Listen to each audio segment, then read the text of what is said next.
नमस्कार मित्रांनो, आजचा आपला टॉपिक आहे लॅचेस. लॅचेस हे सिक्वेन्शियल लॉजिक सर्किट्स आहे. सिक्वेन्शियल लॉजिक सर्किट्स म्हणजे ज्या सर्किटचं आउटपुट हे फक्त प्रेझेंट इनपुटवर डिपेंड न करता पास्ट आउटपुटवरही डिपेंड असेल, त्यालाच आपण म्हणतो सिक्वेन्शियल सर्किट्स. तर या ठिकाणी मेमरी एलिमेंट्स प्रेझेंट असतो. जेव्हा आपण लॅचेस आणि फ्लिप फ्लॉप्स बद्दल बोलूया, लॅचेस आणि फ्लिप फ्लॉप्स हे दोघंही single bit memory storing device आहेत. लॅचेस आणि फ्लिप फ्लॉप या दोघांमध्येही टू स्टेडी स्टेट्स असतात. टू स्टेडी स्टेट्स ते आपण आता बघणार आहोत. ते टू स्टेडी स्टेट्स म्हणजे कशा? लॅचेस आणि फ्लिप फ्लॉप मध्ये आउटपुट चेंजिंग मेथड ह्या वेगळ्या आहेत. त्यालाच आपण म्हणत असतो लेव्हल ट्रिगर किंवा एज ट्रिगर. तर फ्लिप फ्लॉप्स हे एज ट्रिगर असतात आणि लॅचेस हे लेव्हल ट्रिगर असतात. आजच्या व्हिडिओमध्ये आपण बघणार आहोत एसआर लॅच. एसआर लॅच आपण दोन पद्धतीने डिझाईन करू शकतो. एक SR latch by using NOR gate आणि दुसरा SR latch by using NAND gate. सगळ्यात पहिले आपण बघणार आहोत SR latch using NOR gate. तर या ठिकाणी मी दोन नॉर गेट घेतलेले आहेत.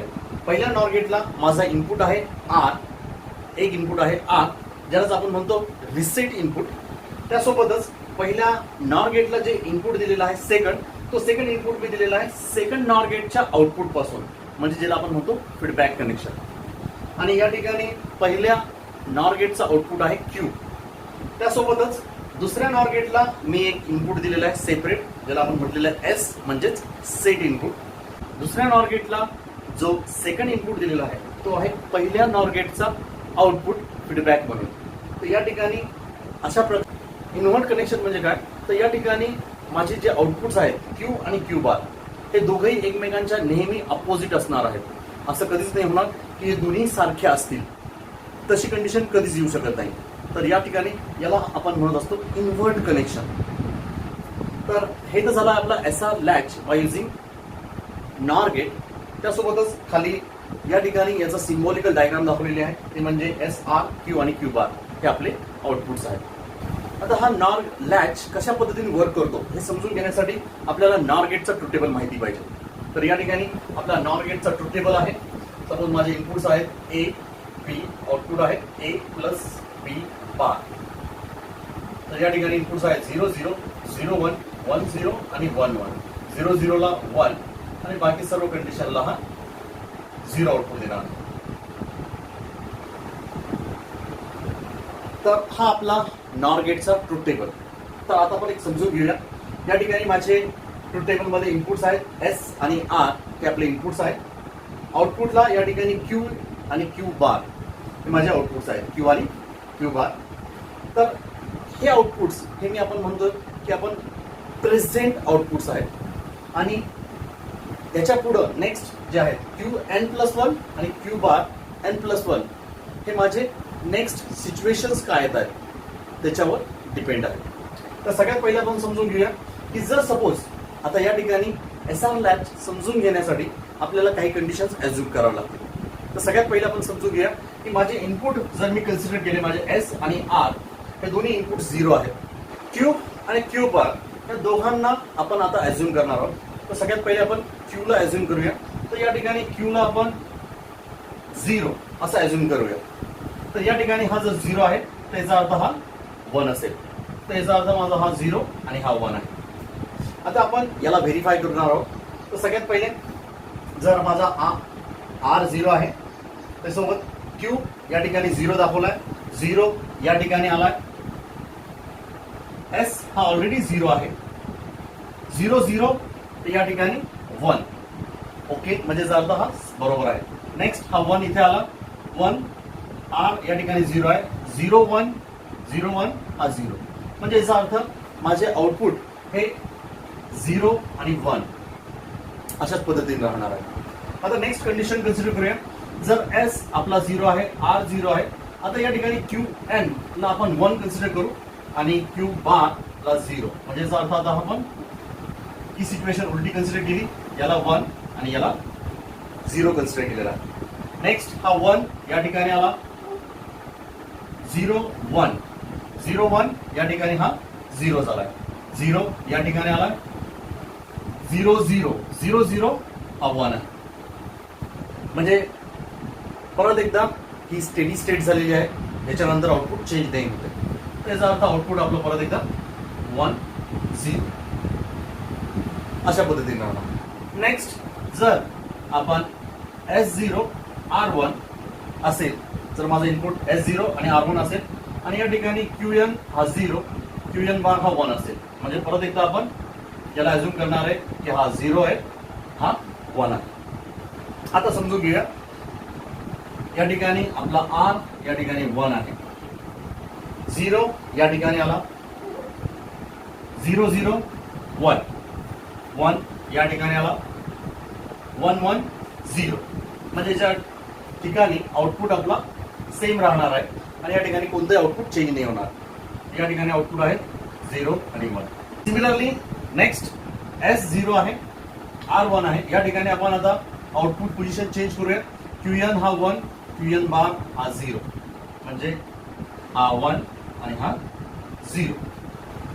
हा 1 या ठिकाणी आला, 0 1 0 1 याचा अर्थ आउटपुट 0 आहे, 0 या ठिकाणी आला, 1 0 1 0 आउटपुट चेंज झालं.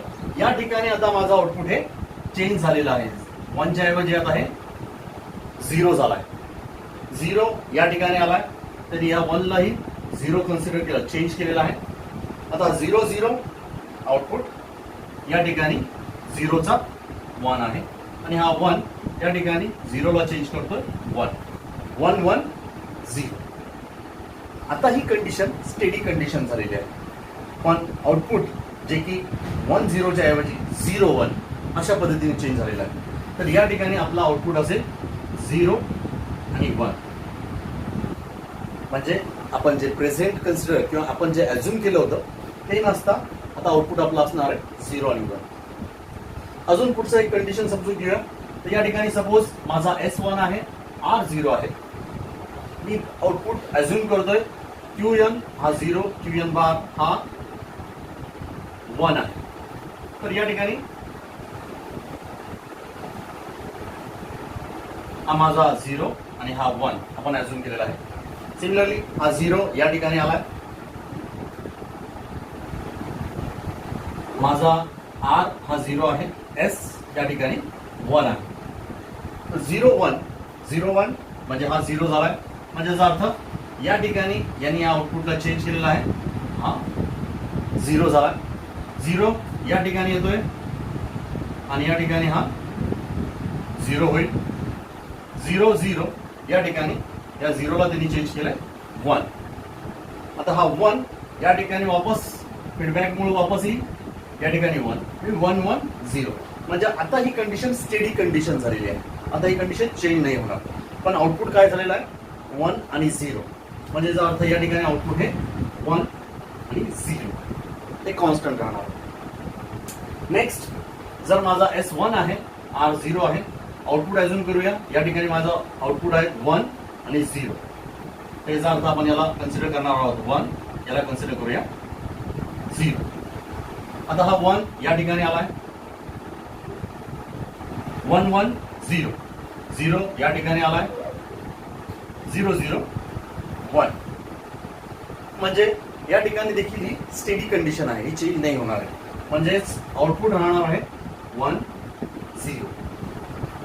सिमिलरली नेक्स्ट जर आपले S आणि R हे दोन्ही 1 असतील, Q हा 0 Q बार हा 1 असेल, म्हणजे हा आपला R ही देखील या ठिकाणी 1 आहे, माझे आउटपुट हे 0 आणि 1 आपण अझ्युम केलेलं आहे. तर हा 0 या ठिकाणी आलाय, 1 0 1 0 म्हणजे 0, याचा अर्थ माझा या ठिकाणी आउटपुट चेंज झालाय, जो की आहे 0 0 या ठिकाणी जातो, 0 1 0 या ठिकाणी 1 0 हा 0 आहे. आता जर आपण ही कंडिशन बघितली तर हे दोन्ही 0 0 असणं हे पॉसिबल नाही, कारण की Q आणि Q बार हे दोघे एकमेकांना इन्व्हर्टेड आहेत, म्हणजेच याचा अर्थ आपण या ठिकाणी लिहू शकतो की हे डोंट केअर आहे. सिमिलरली नेक्स्ट कंडिशन कन्सिडर करूया. तर या ठिकाणी माझा S1 आहे, R1 आहे, QN हा 1 आहे आणि QN बार हा 0 आहे. या ठिकाणी या 1 आणि ज्याला आपण 0 ऍझ्युम केलेला आहे. आता हा 1 या ठिकाणी आलाय,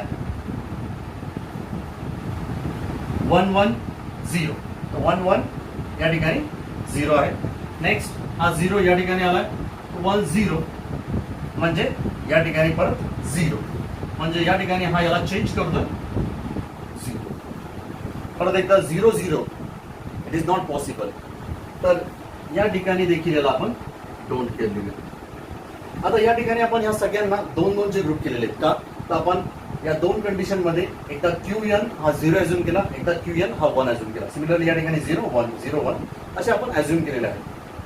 तर या ठिकाणी ही जी आहे हा चेंज होतोय 0 1 आणि हा परत एकदा चेंज होतोय 1 0, म्हणजे या ठिकाणी माझी Q जर 0 असेल तर माझा हा Q 0 राहील, हा जर 1 असेल तर हा 1 राहील. तर यालाच आपण म्हणतो की ही नो चेंज कंडिशन आहे. म्हणजे जर आपण ऍझ्युम केला की आउटपुट हा 0 आहे तर या ठिकाणी आउटपुट 0 राहील. जर आउटपुट ऍझ्युम केला 1 आहे तर या ठिकाणी 1 राहणार, म्हणजेच याला आपण म्हटलं नो चेंज. नेक्स्ट, जर माझा R म्हणजेच रिसेट इनपुट 1 आहे आणि त्यावेळेस जर माझा आउटपुट मी ऍझ्युम करतोय 0 1 आहे, तर तसं न होता आउटपुट हा नेहमीच 1 1, कोणता, तर QN बार हा नेहमी 1 1 असेल, म्हणजेच याला आपण म्हटलेलं आहे रिसेट. सिमिलरली जर माझा सेट हा 1 असेल तर माझे आउटपुट हे नेहमी QN हा 1 असेल आणि QN बार हा 0 असेल, म्हणजेच हा असेल सेट कंडिशन. आणि जसं की आपण लास्ट कंडिशन डिस्कस केली, लास्ट कंडिशन मध्ये दोन्ही आउटपुट हे 0 0 असणं पॉसिबल नाहीये, त्यालाच आपण म्हणतो प्रोहिबिटेड कंडिशन.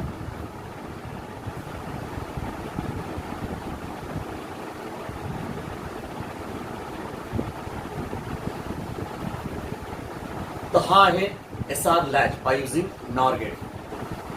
आता आपण बघणार आहोत SR latch by using NAND gate.